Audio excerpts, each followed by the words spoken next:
Hello mga katakers! So it's time na kainin na natin yung dinisplay natin na 13 fruits. Nahiwa ko na pala yung honey melon.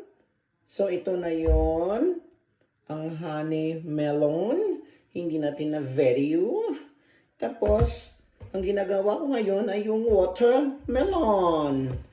Melon amoy.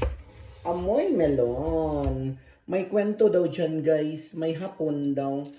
Tapos may hinarvat siya ng Filipina. Sabi daw ng hapon, nung nagbingbanga na sila, amoy melon. Kaya napaman siya sa YouTube, nag-alach-alach no niya. Pag abot daw sa talor, niya na daw siya, melon amoy. Maghugas ka muna kasi melon amoy. So, yun siya mga katakers. Ang melon amoy o amoy melon. O, di ba?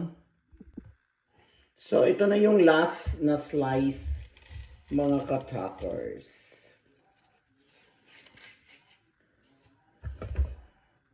Ano na natin ito?